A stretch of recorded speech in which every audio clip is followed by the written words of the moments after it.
Cyril Ramaphosa will go down in history as one of the most useless presidents we have had after 1994. How many commissions of inquiry has the ANC government, even under previous presidents, have been instituted? And where have the actions been? Much against this national dialogue. Much against it. I am going to do something I have never done in my life. Publicly, I will endorse Helen Zille to be mayor of Johannesburg with a heavy heart. Ramaphosa, if he lives long, say he touches 80, he will die in jail. Fam, I just want to give a shout out to the sponsor of today's episode, Pace Car Rental. Use promo code SMWX for 10% off your next car rental, and make sure you show Pace some love as they're showing this channel some love. Now, let's get into the episode. Spread the fire. Welcome back to SMWX, and today my guest is one of your favorite analysts, none other than Prince Mashele, to help us explore and understand the revelations, the shocks, and the bombshells that have hit South African politics in the last few weeks. Sir, thank you so much for joining us. Thanks, Caesar. You have a way of digging me out of my hole, from time to time. I have a feeling this conversation is going to be a very big one. Well, I don't know. It depends on you. I mean, first things first, what did you make of General Mukwanazi's press briefing, which has really sent shockwaves across the political landscape? Look, I was shocked and not shocked at the same time. I was shocked because I didn't suspect that our government could be captured by hardcore criminals the way Mukwanazi has revealed. And I don't treat this as allegations, by the way. And I've listened to a number of analysts saying he's alleged. And so I'll tell you why I don't treat it as allegations. This is a man who occupies an office. So if this stuff came from you, I would treat them as allegations because you don't occupy any office. This is a man who fights crime every day. Access to lots of intelligence. Access to intelligence. He's supposed to have access to intelligence, and he has access to intelligence. So this is data. It's not allegations. So I was shocked that our country could be captured by hardcore criminals like that at the highest level. So I was shocked.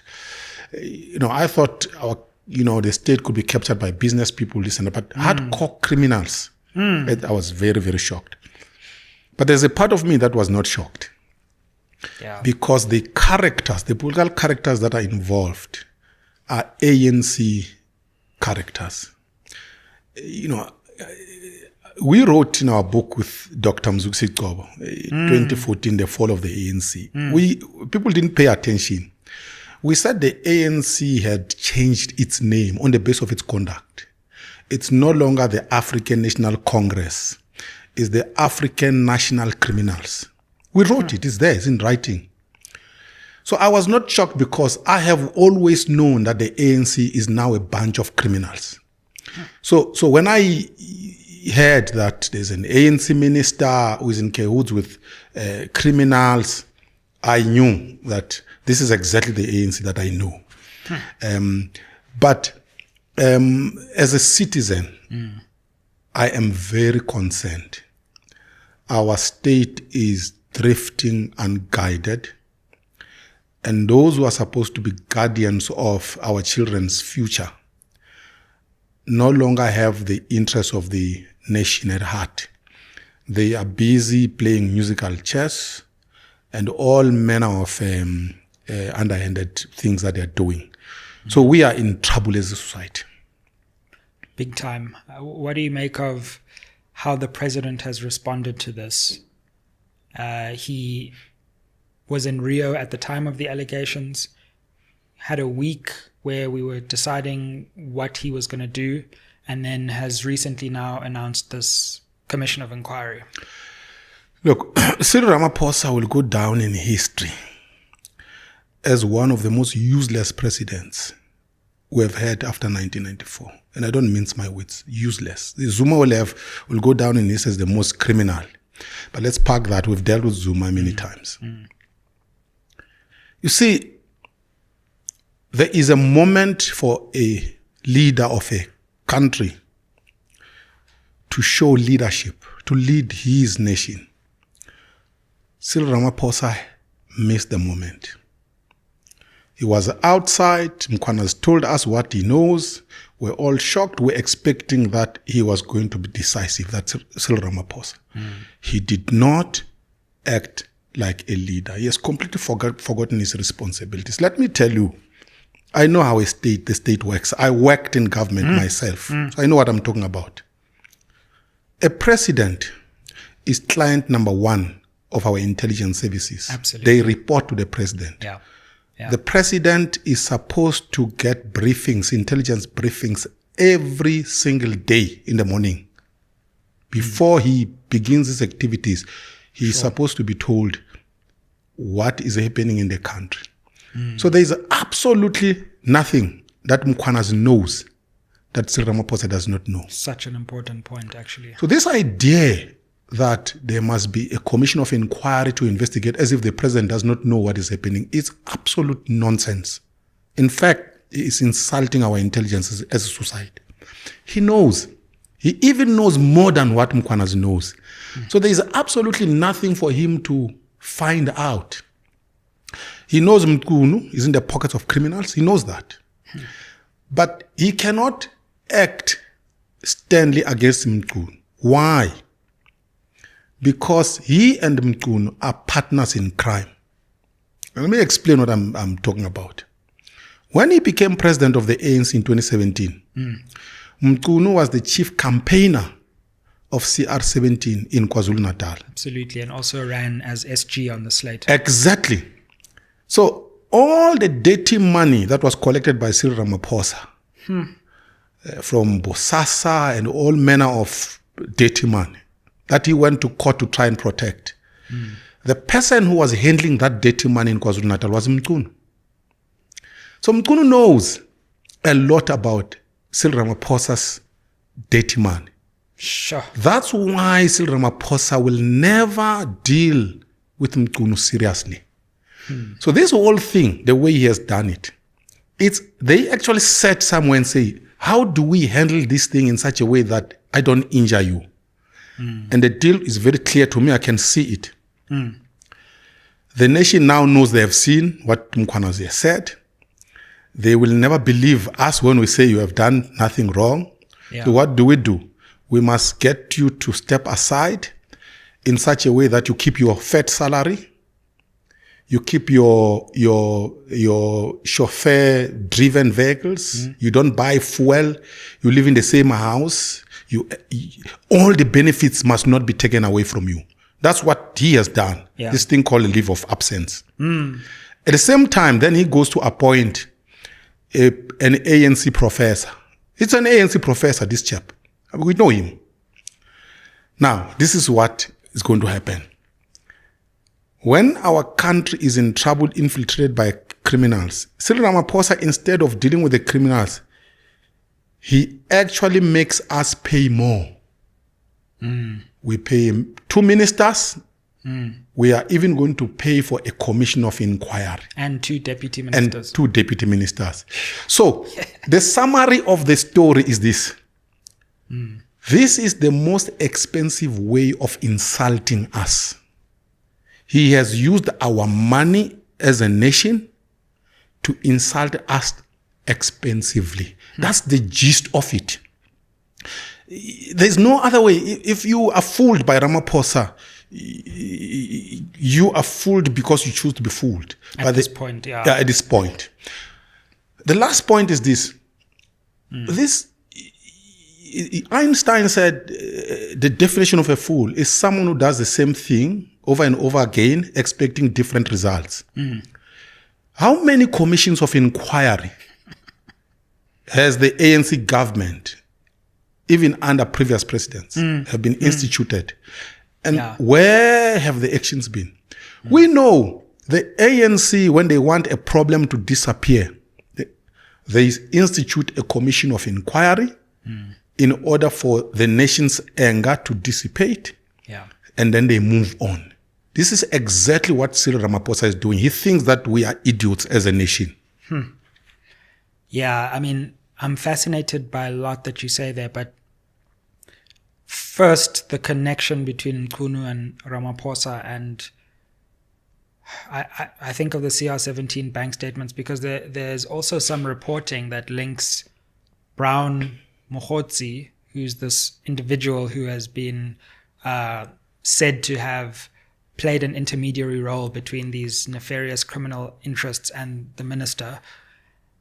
And Ramaphosa, he was part of the CR17 campaign. So if the president isn't careful, this might spill out into more than just Nkunu and actually start bringing some of his skeletons to the fore. I add further, Phala is a situation where the police, criminal elements, and the executive again have come into this triangle, and it's been suppressed as hard as the president can suppress it. But if we're not careful here, this could go much further than even the president knows. Look, like I said earlier, there is a criminal organization. The criminal in chief, it's his president, the Ramaphosa himself. By the way, that the ANC is criminal and corrupt, it's not only me who says it. Ramaphosa wrote a letter himself and said that the ANC is accused number one in the court of corruption. So even Ramaphosa knows what I'm talking about, that this party is a corrupt and criminal party. Full stop. Secondly, you are quite correct. Phala was an open act of criminality. If you were found in your house, Sizwe, with the kind of money that was found in Cyril Ramaphosa's sofa, by now your father and your wife and everybody, your relatives, would be coming to prison to greet you. You wouldn't be sitting with me like this. The same applies to me if I was found with that kind of money. I can assure you these couches don't have, sadly, that amount. Yeah, they don't feel like I'm sitting on this. It doesn't feel like there's money. So if money was found in this couch, you would be gone. So look, we can't, you see, when your country is burning, it's no time to lie. Tell the truth. Ramaphosa, when it comes to Phala, acted criminally. He was supposed to be in jail by now, but he was protected by his friends, and the police were used in the process. So I am not surprised when he is doing damage control and to protect Nkunu, because the police, the senior brass in the police, they protected him. So it's a body thing. Sure. So when you say if we are not careful, don't say if we are not careful, because when you say if we are not careful, you are including you and I. We're not part of that criminality. Say if the ANC criminals and Ramaphosa are not careful, this thing is going to come to bite them. Here is my prediction. Ramaphosa, if he lives long, say he touches 80, he will die in jail. Sure. You see, when you are in power, and I've seen Zuma, by the way, play this game before, you can use state institutions to protect yourself. You commit crime because you have power. But let me tell you, 10 years is nothing in the life of a nation. I saw Zuma exiting power, and I saw Zuma going to jail. When the next administration comes, Phala will not die. All those files, not all of them will disappear. And those investigations will still be conducted. Ramaphosa is going to be arrested at some point. Sure. That's my prediction. Yeah. Live and I live. And we'll see. Yeah. Wow. Wow. It's quite a statement to make, but we've seen things like that in our country, and the politically powerful can only protect themselves for so long before things start to shift. And you can really feel the ground shifting after these allegations, partly because I think up to now, Ramaphosa has very skillfully pinned the blame for the country's problems still on Zuma and the Zuma era. And you and I both were very critical of Zuma and the state capture years. But now all of these allegations come from 2018. So now the Ramaphosa government is the one on trial. And it seems like the revelations that have been made are just as serious about the state being captive to private and criminal interests. Yeah, look, the ANC government, I mean, to be fair, has been criminal for a long time, even under Mbeki, by the way. And I'm going to tell you the difference between Mbeki and the other presidents. Think of the arms deal. That was a criminal enterprise. You know, anybody can say whatever they want to say about it. And another commission that led nowhere. And there was a commission that led nowhere. It was a criminal enterprise. So the ANC, even in exile, by the way, the ANC has been a criminal enterprise. I mean, they were running drug cartels in exile. Sure. We know this stuff. I mean, it's out there. Aubrey Machikli was talking about this on the channel. Yeah. Not only were they selling drugs, they were actually murdering each other. I mean, the killings that were happening in the ANC in exile, this stuff is real. So the ANC, its DNA is that of criminality. You cannot lead the ANC and not be criminalized or corrupted. So that's the starting point. Yeah. But the difference between the presidency of Mbeki and Zuma and Ramaphosa is this. There is no evidence, and there have never been allegations, not even allegations, by the way, that Mbeki stole money for his personal benefit. Yeah, sure. So whatever corruption and criminality that his administration engaged in, it was for the benefit of the party, not for his own personal benefit. When Zuma entered the fray, he twisted this thing. The ANC continued to steal for the party, but he also stole for his own pocket, Zuma, stealing for himself with his friends, the Guptas. Ramaphosa also, if you look at the Pala mess, this money was found in his private property. Yeah, what was it doing there? What was it doing? The dollars, US dollars. I mean, we don't buy with US dollars in South Africa. And by law, you cannot buy with US dollars in South Africa. And if buffalo never left the farm. Exactly. So you can see that Ramaphosa and Zuma actually are not different. But you see, because Ramaphosa has this practice English accent, and he's got this way of projecting himself like a sophisticated chap. Now, there's a veneer of sophistication above this criminal character. He is as criminal as Zuma. And he also, by the way, has got friends in the private sector who are getting deals from the state. We know this. So you are quite right.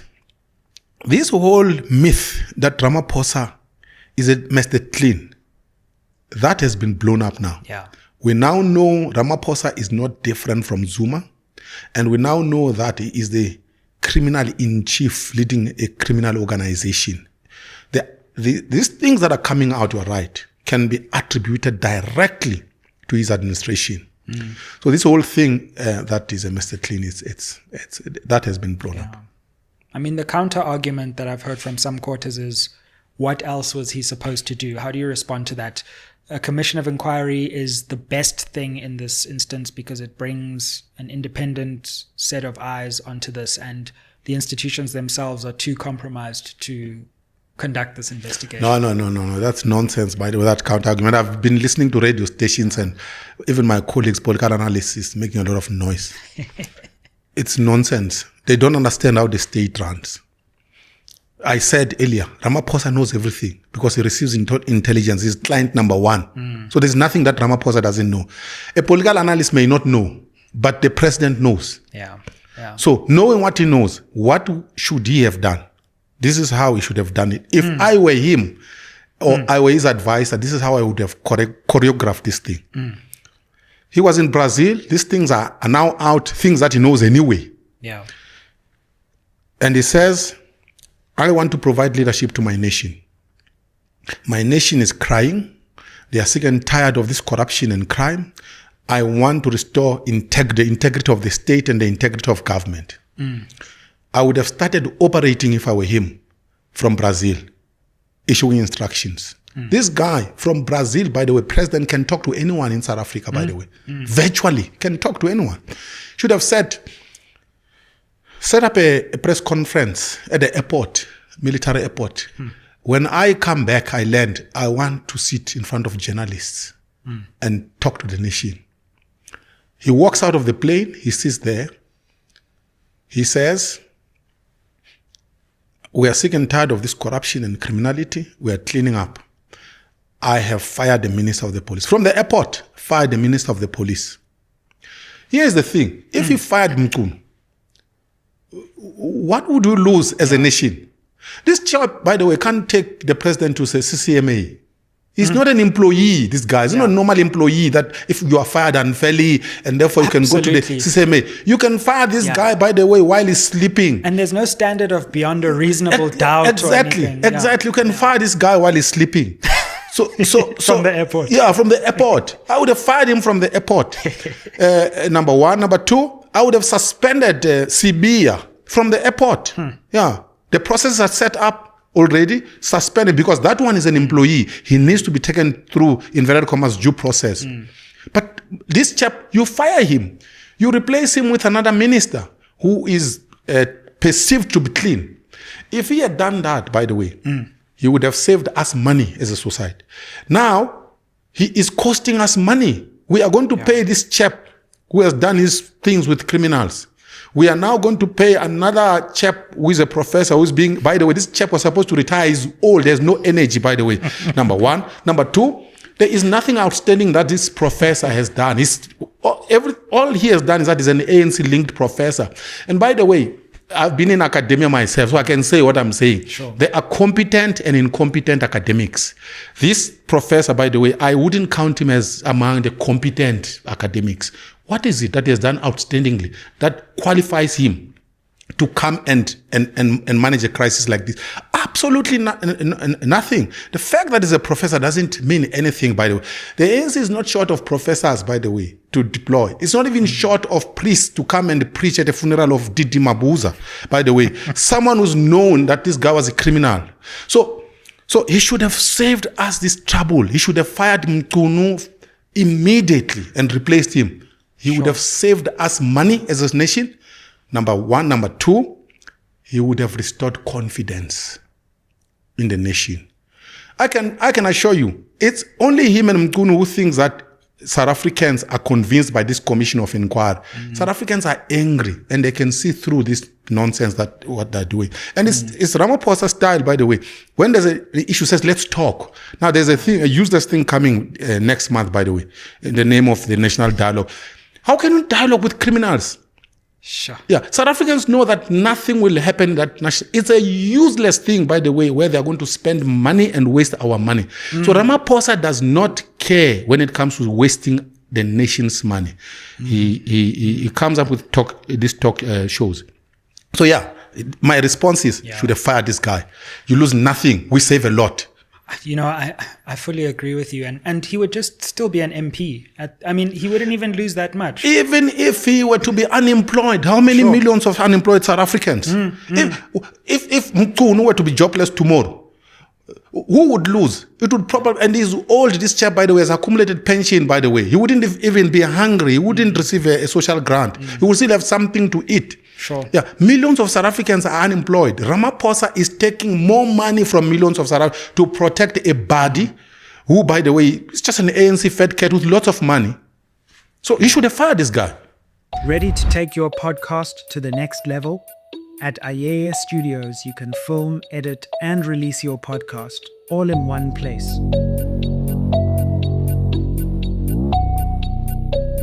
From crisp visuals to clean sound, we've got you covered, and we can even distribute your podcast on YouTube and other platforms. The best part? It's brought to you by the same team that brings you SMWX quality. Are you ready to take your podcast to the next level? Welcome to Ayeye Studios. So we did hear, in fact, as we shoot this interview, that the Deputy National Commissioner, I think is his title, for crime gathering, Shadrack Sibia, has been placed on leave, I believe. That's right. Oradila, it's special leave, eh? Another special leave. Yeah, it's leave of absence. Leave of absence. Yeah. You know, you are paid sitting at home. That's Ramaphosa for you. I was just thinking to myself, you know what? This is not a leave of absence. This is just a sabbatical. That's what we should call it. I mean, can you imagine you sit at home millions just land into your bank account. Because these people, where do I sign up for this? Yeah. My goodness, how I wish I could get a leave of absence. Yeah, exactly. It would be very nice. Yeah, so that's what Ramaphosa is doing. But Ramaphosa would not do that with his own personal man. I'm sure that in his house, private houses, he has gardeners and cleaners. He will never give them leave of absence while his house is not cleaned. I can assure you. If somebody thinks I'm lying, go and investigate. You will never find Ramaphosa's gardener sitting at home on a leave of absence. But he can give Mkunu and Sibia leave of absence because you know who is paying? Is your tax, my friend. So true. Yeah, And he doesn't care about your tax. sure. This episode is too much. No, Mr. but Mashele. it's here's the thing, Sizwe. Yeah, someone needs to say it. I'm so No, glad it's not you've about just found the someone word. having to say it. Our country is burning. Yeah. South Africa is being destroyed while we watch. And we have to defend this country because we're defending the future of our... You have a child. Yeah. Your child is going to curse you one day if you don't defend this country. And if you think this stuff I'm saying, I'm crazy, go and look at Zimbabwe. I use the case of Zimbabwe because it's not far from us. Sure. When ZANU-PF was busy destroying Zimbabwe, there were people who were saying, people like me were crazy and say, no, man, you are crazy. ZANU-PF, this and that. Today in Zimbabwe, black people in Zimbabwe live like animals. You know who destroyed that? It's not some white colonialists. It's black people, ZANU-PF. So here we must never allow the ANC to destroy our country while we watch. And the good thing is this, we still fight using words. We're not using guns. And we have these platforms. And we where have these can speak platforms. openly. If they want to kill us, let them kill us. But I can tell they won't finish us. So we have to defend our country because this is the only country we have. Yeah, absolutely. One of the interesting questions for me about all this is the State Capture Commission, for all its shortcomings and failures, left a serious dent on the ANC's credibility. And in the election last year, which we have analyzed together, the ANC plummeted to just below the 40% mark.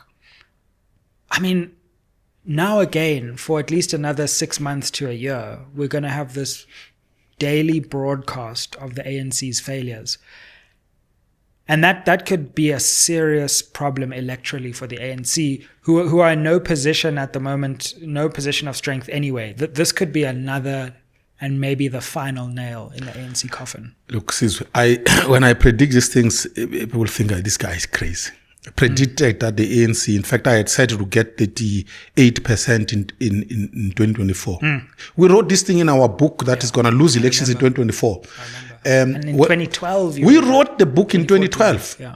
And I remember me having a long heated debate with my co-author, Mzu. Mzu was, no, Prince, 2024 will still be alive. What if we get it wrong? I said, let's write it. I think these things. Yeah. Here is what I think will happen. Yeah. The ANC will be lucky to get 20% in 2029. It's not far from now. It will be very lucky to get 20%. This is the last government that is going to include the ANC. I may not know what's going to happen in terms of the makeup of the government in 2029, but I can assure you the ANC will be around 20%, 18% in 2029. South Africans are fed up. And they are getting fed up every day. And South Africans have a right, by the way. They are correct to be fed up. The ANC, the destruction the damage that the ANC has done to our country is actually unforgivable.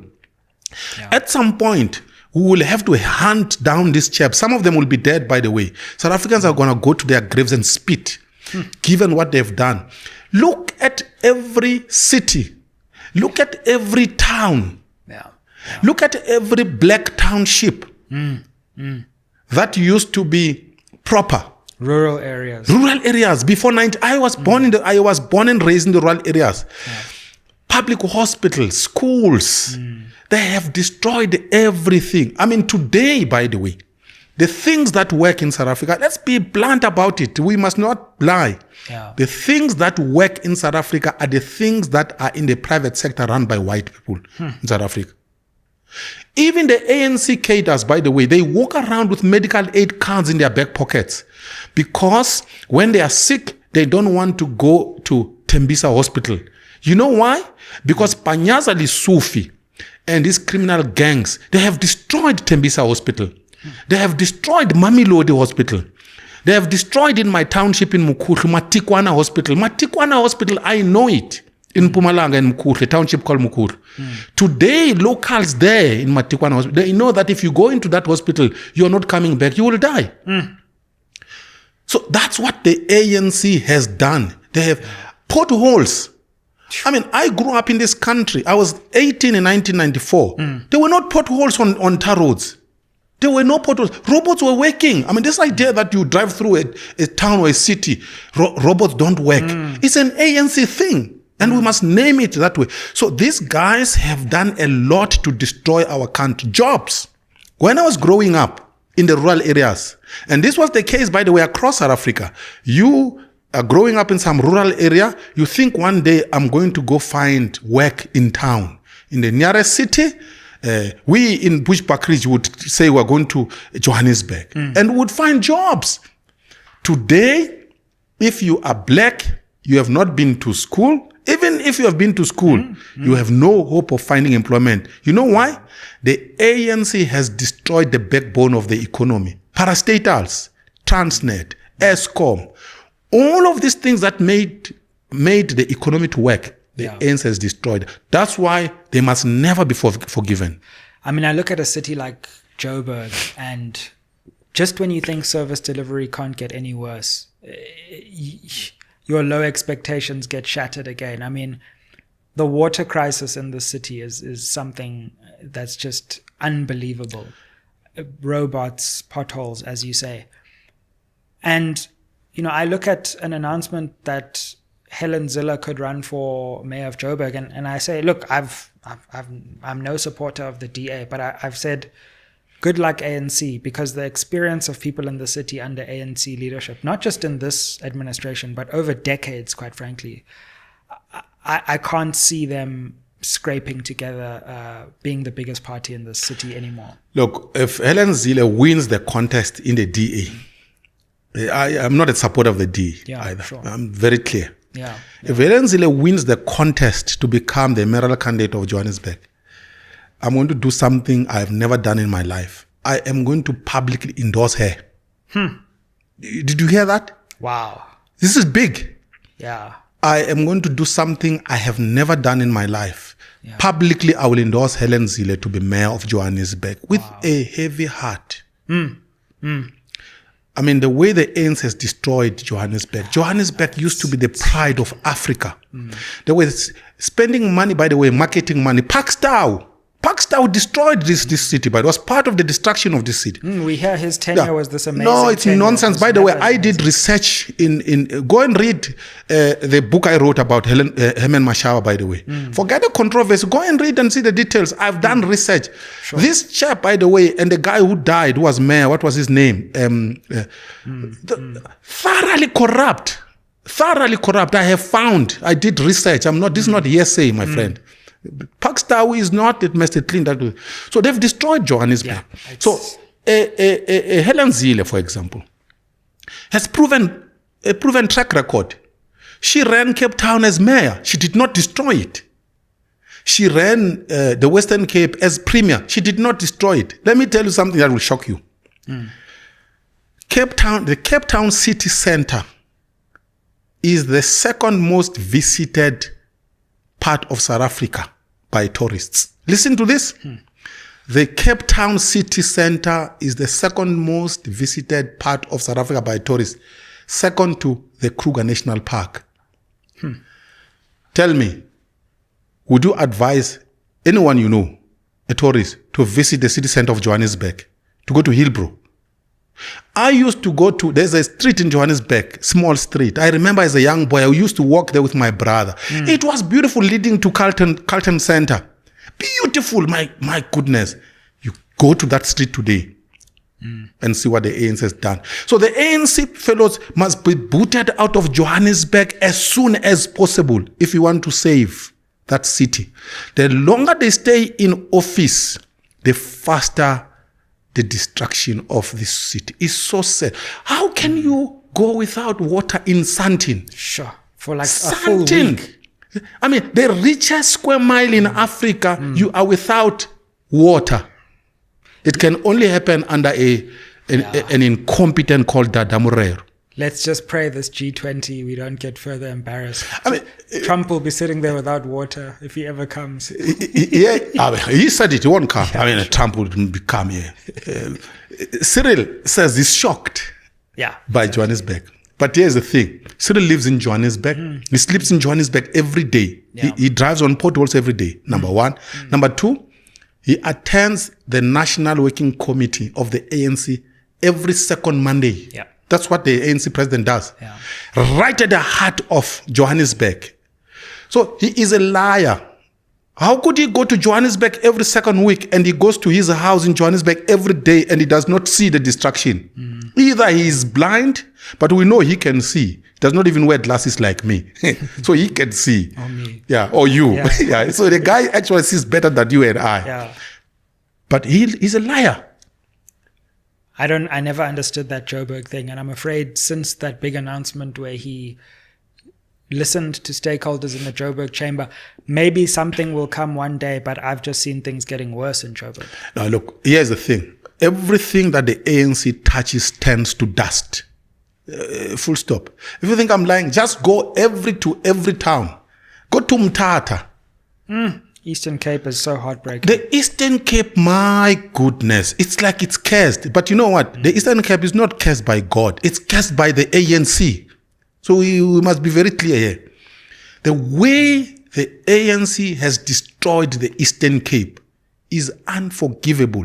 That's where our political heroes come from. I mean, we are so proud of Sisulu, Mandela, OR, right? Yeah. But look at what, I mean, these ANC chaps, they have no heart. They even stole money from the funeral of Nelson Mandela. Can you believe it? They are burying our moral icon. They are busy stealing money. I don't know how much they have stolen from Didi Mabuza's funeral. Let's just wait. Things will come out. These fellows are thieves. They cannot be, they are incorrigible. So, and South Africans, we must call them out. These are thieves. We are governed by ANC thieves. And the sooner we accept that and protect our state from them, the better. Otherwise, we'll be a Zimbabwe. And I do not want my children to live in a country and under shame. You know, in South Africa today, Zimbabweans are actually ashamed to say, I am from Zimbabwe.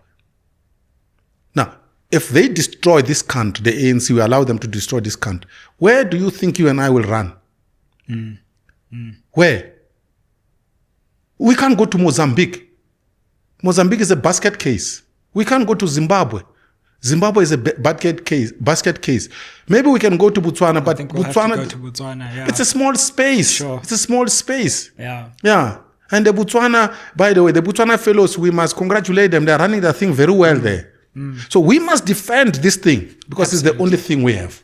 And I really appreciate the bravery with which you speak, because it feels like we live in a time, especially in this Ramaphosa era, I must say, where people have taken leave of their sensibilities. And I don't know what happened, but at least in the Zuma presidency, there was pressure. And that pressure ultimately led to some accountability. But it feels like despite the fact that things have slid so far, there's not really any real pressure on the president, on the government. It's as if they're occupying this space where they don't see the cries of the people. I'll tell you, I'm a political scientist by training, other than being an activist. I know how states operate. And by the way, my specialty is democratization. That's what I've studied. When a society collapses, and I wrote a book, The Death of Our Society. That was my first book. When a society collapses, people don't see that this thing is collapsing. They wake up late. The first people to see it are the intellectuals. because they study the details of the functioning of society. Yeah. And that's why the intellectuals in societies are the most hated, especially in dictatorships, because they conscientize and enlighten society. But they never believed, actually. Intellectuals are never believed. But then it gets to a stage where people get angry. We have reached that stage, by the way, under Zuma. When, people who were mobilizing, then that is the highest peak. And then it comes down to a sense of resignation, where people accept that, you know what, it is what it is. Things have collapsed. That's where South Africans are. And it's an extremely dangerous stage. That's when the thieves, the criminals move en masse into the heart of the state. And that's where the kleptocratic politicians steal more. That's where we are. The ANC fellows in government now are stealing as if there is no tomorrow. Because they know these are the last days. And they can sense the mood of society. The mood has accepted that, we live in a kleptocracy anyway. It takes a few people like you with a platform like this to keep on beating the drum, hitting the drum and saying, we cannot give up. And we must never give up. Because if we give up, what is going to happen to our children? How are you looking at the GNU at the moment? This is something we've been keeping an eye on in our constant conversations. The Andrew Whitfield firing put the GNU again on the rocks. DA said they were going to pull out of the national dialogue. They've held this motion of no confidence out. And then, boom, the Mukwanazi allegations come, and a lot of the focus has shifted away from the GNU infighting. Where do you see things standing at the moment? Look, in the beginning, I said this and I maintain that this is the best arrangement under the circumstances, under the circumstances, because I just cannot imagine an alternative given the electoral outcomes. But I have also said at the same time, this is a government of enemies. The ANC and the DA hate each other. They don't see eye to eye. And each party is in this thing to weaken the other. That's what is happening. They've been working on it.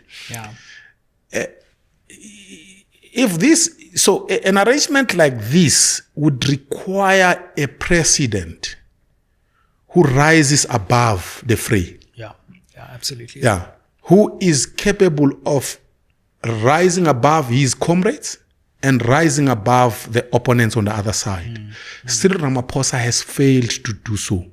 He has been downright partisan, siding with his corner. That's why he was very quick to fire a DA deputy minister who has committed no crime. I mean, this chap has committed no crime. I'll just be honest about it. Why? To spite the DA. So the DA has a right to be offended by what Ramaphosa has done. He has failed to show leadership. So we have this rickety arrangement. It's a car whose wheels are falling as it proceeds. And it's careening all over the show. It has no sense of directionality. Ramaphosa promised that there would be, before the national dialogue, that there would be a breakaway where the parties to the government of national unity would hammer out the middle ground. Absolutely. It has not happened. There's still no policy. There's no policy. So, to be honest, we are on autopilot. And the thing about it, the ANC does not want to be seen to be the ones that have putted the DA out. The DA also does not want to be seen to be the ones who have walked out of it. So they are in this thing that they hate, both of them. So there's an opening in society to continue to conduct your interviews. If you're doing business and you employing people, continue to do what you are doing. Forget about these government people. That's where we are. The national dialogue you alluded to earlier, but I mean, I've tried so, to see the point, to get behind and think, well, maybe it's good for us to talk. I just can't. Look, it's a complete waste of two resources: money and time. If South Africans really were still interested in their country and their society, you know what I would advise them to do? To mobilize, march against this national dialogue. March against it. That would be a real dialogue. Yeah, that would be a real dialogue.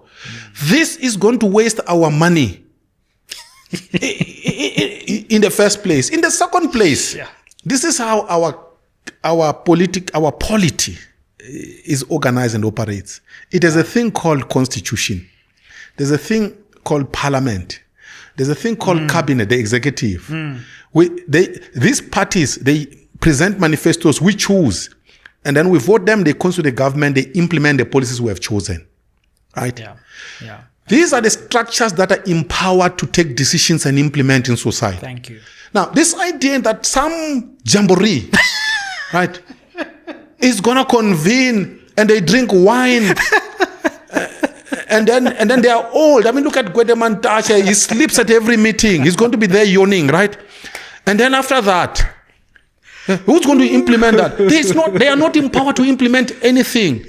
So please, South Africans, let's mobilize against this national dialogue. It's not a national dialogue. It's a forum where they want to give tenders to someone who's going to host it. Remember, there is a hotel that is going to host this thing. I can assure you, someone is going to steal that man.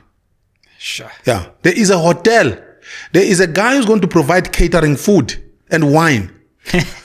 The comrades are going to eat from that. And then we'll have a commission to There is someone who's going to provide stationery, pens and paper. Yeah. There is someone who's going to organize even cabs. There will be branding. Remember Natim Tetu and the flag. This whole thing is not a national dialogue. It's a last opportunity for the ANC fellows under Ramaphosa to loot our money. So please, let's stand up. There must be no national dialogue in our name. We have voted a government. Let them implement policies. They told us that they are going to... We just had an election last year. So please, not in our name. It's a waste of money and time they want to steal. Yeah, I just echo your sentiments. And if we really want to have a conversation about this country and a dialogue, unfortunately, the same people who are convening this dialogue are going to have to be the subject of that conversation as well. I don't see how we can have a national dialogue when we need to be talking about the people who are convening the national dialogue as one of the core agenda items for what we really need to talk about in this country. If you want to sort out crime, get the criminals into prison. And then you must remain with the priests outside and say, how do we bring back morality? Can't take the criminals into that conference. The criminals will be looking at you, the priests, and say, that one talks a lot. We'll sort him out. So this national dialogue, the criminals will be right there. Mkunu will be there. Ramaphosa will be there. Right? Now, what kind of national dialogue is that? It's a dialogue of criminals. So I repeat, no national dialogue to steal our money. There's a government. Let them implement. We have voted.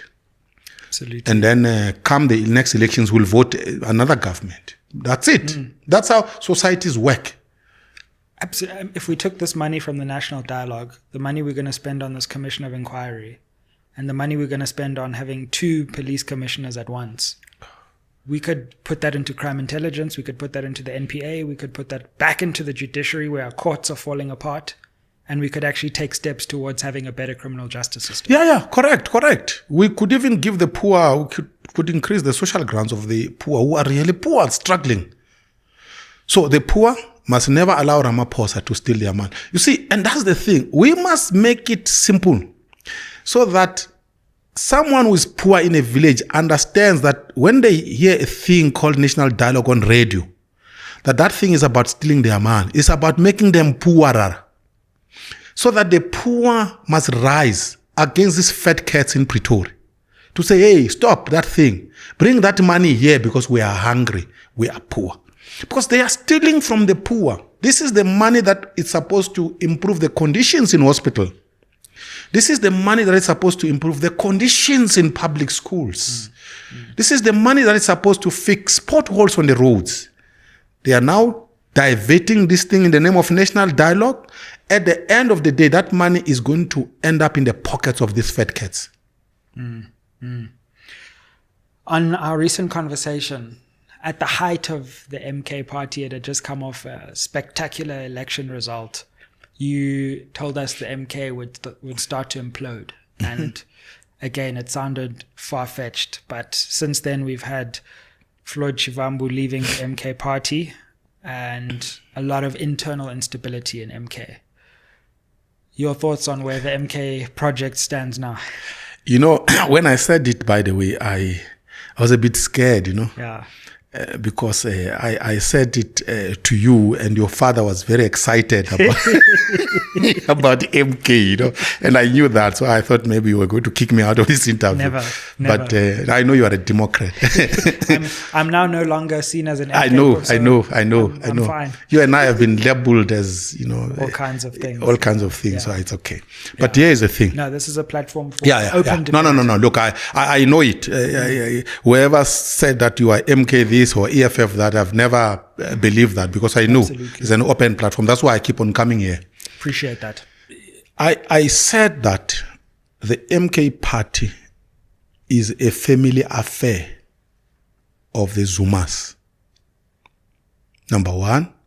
Number two, is a tribal party eyeing Zulus. And that too, it's not a party in the sense that it will never build structures the way conventional parties build structures, through an election at a region, at a branch, a province, national. So Zuma decided from day one that there shall be no elections for as long as I'm alive in MK. Why? Because he wanted to chop and change anyone at any time, on the basis of family discussions that he has with his children, while everybody else, your father, are not there. Remember, at night, your father must go to his house. His chambers. his chambers, right? And also Floyd must exit. Who remains in the headquarters of MK? The headquarters of MK, by the way, are in Kandla, in the private family home of Zuma. Who remains there is Zuma, Duduzane, Duduzile, and all of Edward and them. They now tell him who must be sorted out in this MK thing. And they were very clever, by the way. There was a strategy, and I can see the strategy is continuing in terms of managing other tribes. There was a deliberate effort to position Shangans in strategic positions in MK. Floyd was a victim of that strategy. He says he learned a lot from Zuma, and someone who learns from Zuma, I don't understand. I mean, I can teach Zuma, I not learn from him. Even Makubele, who is now chief whip, right? You can see. But the point is this thing is a family affair, period. It's not a party.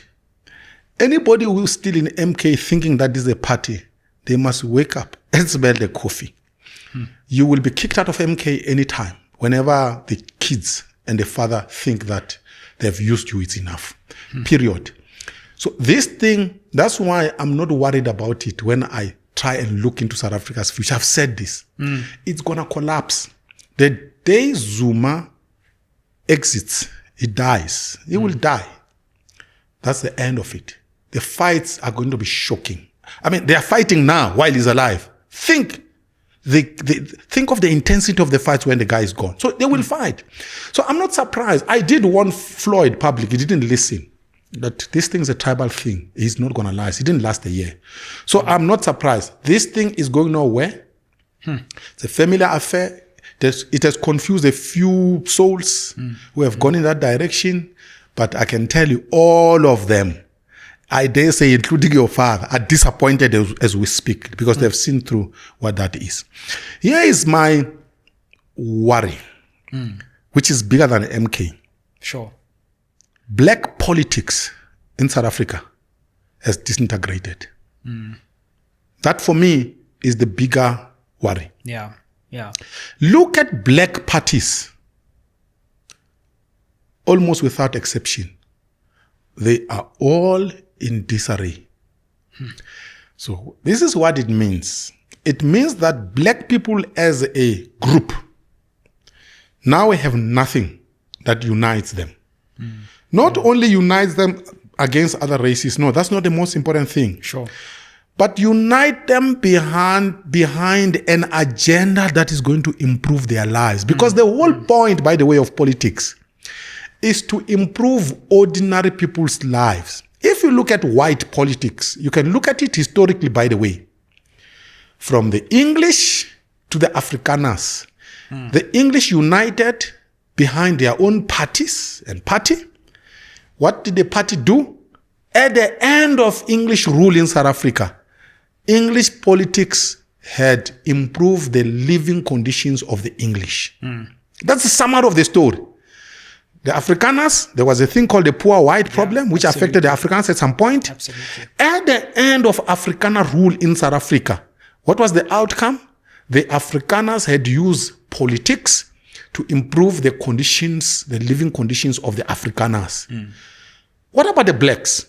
At the end of black rule in South Africa, which is the ANC, where we are now, the blacks have used politics to deepen poverty among themselves. That, for me, is the most worrying part. That's why I am pained by the chaos that is going on in black politics. There's talk I've heard actually since the end of the last election of a potential consolidation of some parties who are maybe not in the top 3 or 4, but the likes of Rise Mzansi, Bosa, Good Party, Action SA, all of those playing in that space. What do you think of an attempt to consolidate that segment of the electorate? No, I disagree with that. That's my opinion. I'm sure they will be very angry. I mean, some of these chaps are my friends. Songes was a personal friend of mine. But I disagree with that thing. Here is how I would envision a black rescue project. Okay.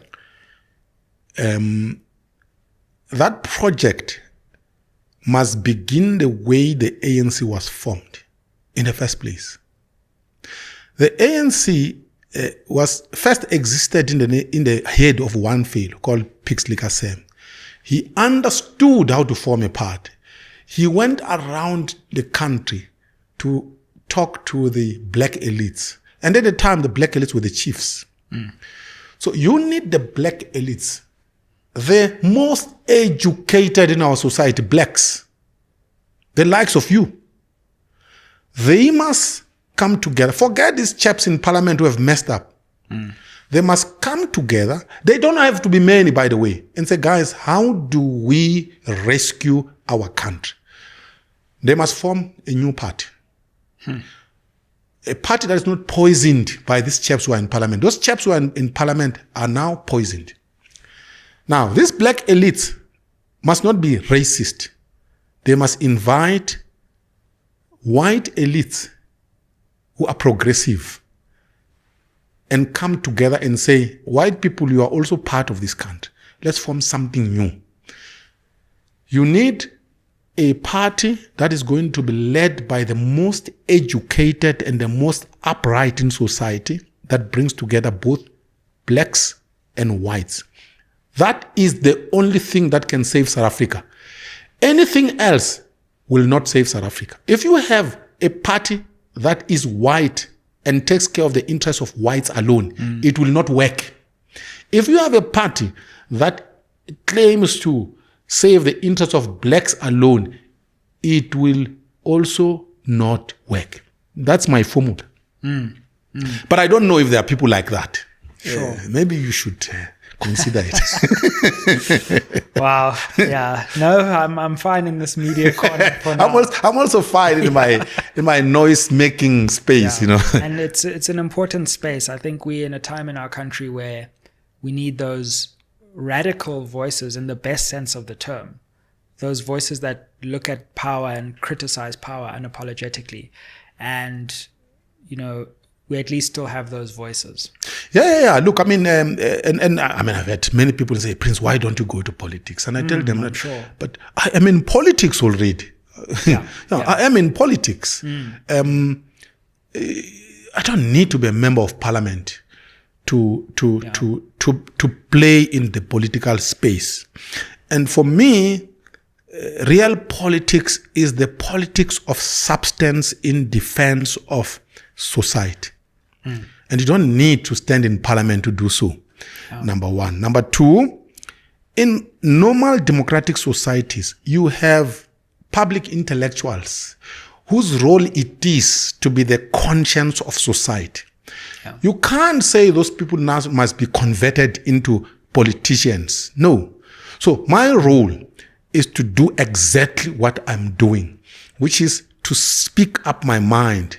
The day I am lucky to receive an invitation from you, I'll come and speak. The day I'm not invited, I'll sit in my library and read books. But that's my role.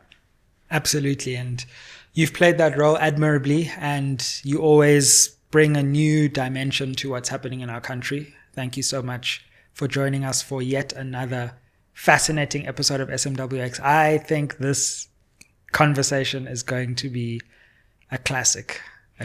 So thanks. Thanks for inviting me. You're so generous, man. We must both go into our bunkers now after this and read some books, because I don't know what attacks are coming. Yeah, I've just finished Kissinger's biography by Walter Isaacson. Yes. And I'm now going to read Adonai's biography. Wow. So he's coming from Germany with a stash for me. So. You're a fan of biography? Oh, yes, I read a lot of biographies. Because biography is history. It's not about the personal life of that person. It's about the era in which that person. And you get the context. And I read a lot of philosophy and economics. Okay. Yeah, so fantastic. That's So I'm going back to my study. Wonderful. Thank you, sir. We really appreciate your time. Thank you. Like, share, subscribe. Have you subscribed? How can you not subscribe when you get content like this delivered to you for free? Our next goal is 300,000 subscribers by the end of this year. Thank you for taking us past 250K subs. Comment down below. Do you agree? Do you disagree? This is a space for debate in our country, dialogue, robust discussion. So put your thoughts and comments down below, and make sure to keep it liked on SMWX. The tagline of this channel, apart from Ayeye, is spread the fire. What do we mean by that? Spread this channel by word of mouth, on WhatsApp, on social media, to your friend groups. We've built this channel by word of mouth, and we will continue to do so. So help us spread the fire and keep it locked on SMWX. Ayeye.